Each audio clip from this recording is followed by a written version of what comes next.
एक new chapter शुरू करते हैं क्योंकि कोविड-19 की वजह से पार्टनरशिप के कुछ पार्ट्स को रिड्यूस कर दिया गया है। तो उस हिसाब से हमारा पार्टनरशिप कंप्लीट हो गया है। अब हम आ जाते हैं न्यू चैप्टर पे, जो कि हमारा आ जाता है अकाउंटिंग फॉर डेप्रिसिएशन। डेप्रिसिएशन क्या होता है? डेप्रिसिएशन जो हमारी फिक्स एसेट्स होती है, लाइक मशीनरी, लैंड, बिल्डिंग, ये जितनी भी फिक्स एसेट्स होती हैं उनको हम पर ईयर यूज करते रहते हैं। तो उन यूसेज के थ्रू जब हम उसको यूज करते हैं तो उसमें कुछ धीरे धीरे कमी होने लगती है। तो उस वही जो यूसेज के कारण जो कमी होती है उसे ही हम क्या बोलते हैं? डेप्रिसिएशन। हिंदी में क्या बोलते हैं? हैराश बोलते हैं उसे। जैसे कि बुक में कहा गया है, the term depreciation denotes decrease in the value of assets, decrease in the value of assets, but in terms of accounting it is referred as decrease in book value of assets। यानी कि जब book की assets में इसको क्या कहते हैं, जो भी बुक वैल्यू दी गई होती है, मतलब जो क्वेश्चन में हमें गणित का अमाउंट दिया गया होगा उसकी वैल्यू में जो कमी होती है उसे डेप्रिसिएशन कहते हैं। Depreciation is a permanent and continue decrease in the book value of fixed asset due to use, जो यूसेज के कारण उसमें लगातार जो कमी धीरे धीरे होती रहती है उसे ही हम क्या बोलते हैं? डेप्रिसिएशन बोलते हैं। ठीक है, अब इसमें हम डेप्रिसिएशन में इसमें हम मेन पढ़ेंगे, दो मेथड हम पढ़ेंगे। कौन कौन सा? वैसे तो मेथड इसके बहुत से हैं, लेकिन हमारे कोर्स में कितने हैं? हमारे कोर्स में 2 या 3 मेथड हैं, जिनके जो अभी हम मेनली जो डिस्कस करेंगे वो हम करेंगे। एक फिक्स्ड इंस्टॉलमेंट मेथड होता है, एक होता है डिमिनिशिंग बैलेंस मेथड। तो फिक्स्ड इंस्टॉलमेंट मेथड क्या होता है? फिक्स्ड इंस्टॉलमेंट मेथड में जो भी हमें एक बार जो डेप्रिसिएशन की अमाउंट दी गई होती है, जो हम निकाल लेते हैं, वही हर साल हम उस पर एक फिक्स रेट से लगाते चले जाते हैं। जैसे कि मान लीजिए हमने 5,000 की कोई सामान खरीदी और इस पे कहते हैं हर साल हमारा डेप्रिसिएशन लगता है 10% का। तो अगर हम 10% लगाते हैं तो इसका डेप्रिसिएशन कितना हो जाता है?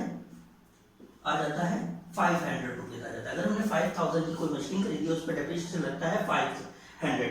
तो अगर हमें इसे 3 इयर्स के लिए कंप्लीट करना हो तो हम क्या कर सकते हैं?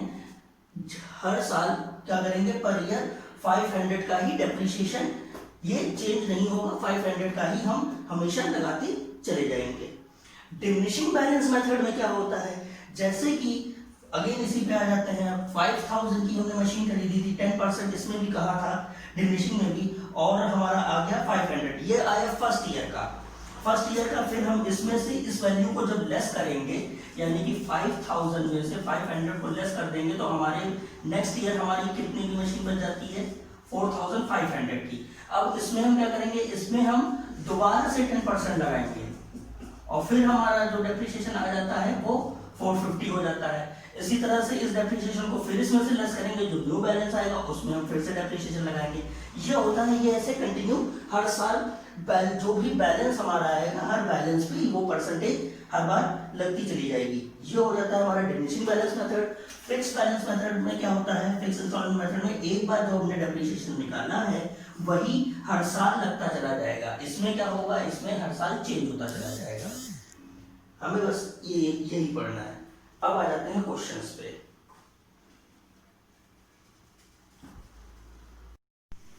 ये हमारा दिया हुआ है डेप्रिसिएशन का फिक्स मेथड से क्वेश्चन। इसमें क्या होगा? अ machine costing 5,000 was purchased on 1st April 2013. Prepare the machine account for 3 years. After calculating depreciation 10% per annum on fixed installment, assume that there will be no breakup value of this machine. अब हम इसे solve करते हैं और हम यहाँ पे हमारा फाइनेंशियल ईयर लग रहा है जो कि 1 अप्रैल से 31 मार्च होता है। अब सॉल्व करते हैं। अब आ जाते हैं इस क्वेश्चन के सोल्यूशन पे, जिसमें कि हमें 5,000 की मशीन दे रखी थी। कब दे रखी थी? 1 अप्रैल 2013 को दे रखी थी। तो इसके फॉर्मेट पे आ जाते हैं, बन जाता है मशीनरी अकाउंट। सबसे पहले आ जाता है date, particular amount, again date, particular amount. इस साइड से मशीन हम खरीदते हैं और इस साइड से हम बेचते हैं। यानी कि मशीन की वैल्यू अगर बढ़ानी होगी तो हम किधर से करेंगे, इधर से प्लस करेंगे, अगर रिड्यूस करनी होगी तो यहाँ से करते हैं।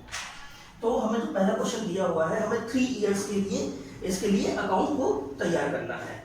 3 इयर्स के लिए जब अकाउंट्स तैयार करेंगे तो हम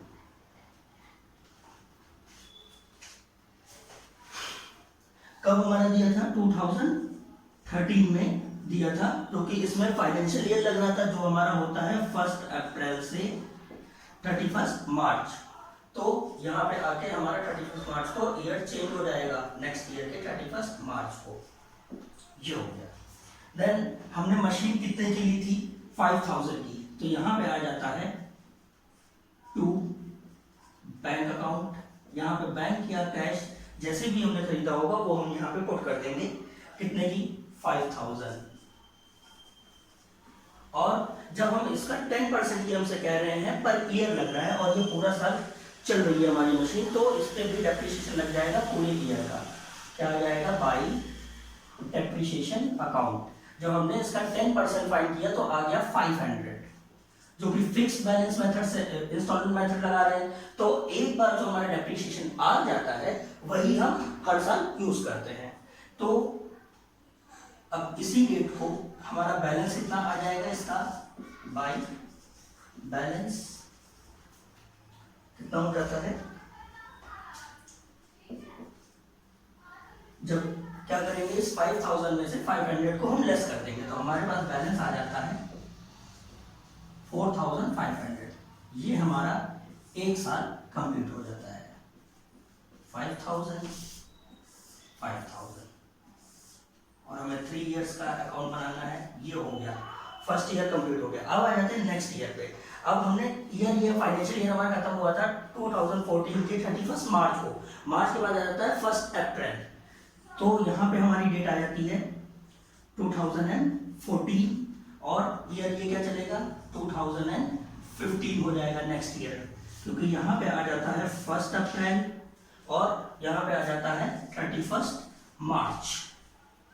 ये हो गया। अब हम क्या करेंगे, इस बैलेंस को ही हम यहाँ पर ट्रांसफर कर लेंगे टू बैलेंस, ड्रॉप डाउन कर लेंगे। कितना था हमारा बैलेंस, 4500। नेक्स्ट ईयर हमारी मशीन इतने की हो गई थी। अब इस साल भी हम डेप्रिसिएशन लगाएंगे, तो बाय डेप्रिसिएशन अकाउंट क्या है, फिक्स बैलेंस मेथड है, इसलिए जो फर्स्ट ईयर में हमारा डेप्रिसिएशन निकल कर आता है वही हर साल लगता है। अगर डिमिनिशिंग बैलेंस मेथड होता तो इस पे भी, इस वाले बैलेंस पे हम फिर से 10% लगाते, वो डिमिनिशिंग बैलेंस मेथड हो जाता।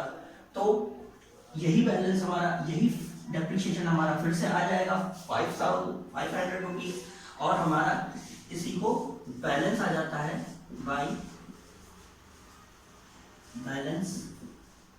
अब हम क्या करेंगे, 4500 की मशीन थी, 500 इस बार फिर से हमारा कम हो गया, डेप्रिसिएशन लग गया। अब हमारे पास ये मशीन बच गई 4000 रुपीज की। हमारा ये ईयर भी कंप्लीट हो गया। 4 5 देन 4 5, ये हो गया, सेकेंड ईयर भी कंप्लीट हो गया। इसी तरह से थर्ड ईयर में आ जाते हैं 2015 31 मार्च, मार्च के बाद आ जाता है अप्रैल, तो 2015 और 2016 मार्च हो जाएगा। यहाँ पे आ जाता है 1 अप्रैल, यहाँ पे आ जाता है 31 मार्च, ये हो गया हमारा। देन अब हम क्या करेंगे, फिर से इसका हम बैलेंस यहाँ पे फाइंड आउट करते हैं, तो यही बैलेंस हमारा फिर से ट्रांसफर हो जाएगा, क्योंकि बैलेंस आया था, यहाँ पे आ जाता है टू बैलेंस, ड्रॉप डाउन कितना कर सकते हैं, अब ये वाला बैलेंस यहाँ पे ट्रांसफर हो जाएगा 4000 रुपीज। फिर से हम डेप्रिसिएशन लगाएंगे बाय डेप्रिसिएशन अकाउंट, कितना लग रहा था, फिक्स बैलेंस मेथड है, तो फिर से हम 500 का लगा देंगे 500। अब इस टोटल में से इसको फिर से हम लेस कर देते हैं, तो हमारा बैलेंस आ जाता है बाय बैलेंस, क्योंकि हमारा हो गया 3500। हमारा ये थर्ड ईयर भी कंप्लीट हो गया।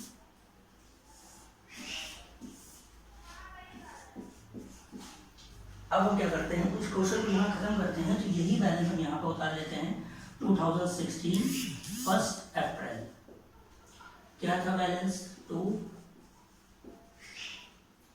बैलेंस ब्राउट डाउन कितना कर सकते हैं 3500 का। बस ये हमारा एक क्वेश्चन 3 ईयर का खत्म हो गया। एक बार जो हमने बैलेंस लिया था 5000 की मशीन थी, 10% एक बार में लगाना था, फिक्स था मेथड, तो हमने इसका 10% निकाला, 500 आ गया। अब फिक्स बैलेंस मेथड कर रहे हैं तो हर बार हमारा डेप्रिसिएशन यही रहेगा और चेंज नहीं होगा। एक बार जो लग गया वो यही लगेगा, क्योंकि ये फिक्स इंस्टॉलमेंट मेथड है। ठीक है, इसको ऐसे कर सकते हैं। और अगर डिमिनिशिंग होता तो इस पे हमने 10% एक बार लगाया है, फिर अगेन जो बैलेंस होता तो डिमिनिशिंग बैलेंस मेथड है, तो हम फिर से इस पे 10% लगाते, अगेन बैलेंस ट्रांसफर होता, फिर से हम 10% लगाते, वो हमारा डिमिनिशिंग बैलेंस मेथड हो जाता। ये हमारा फिक्स इंस्टॉलमेंट मेथड हो गया।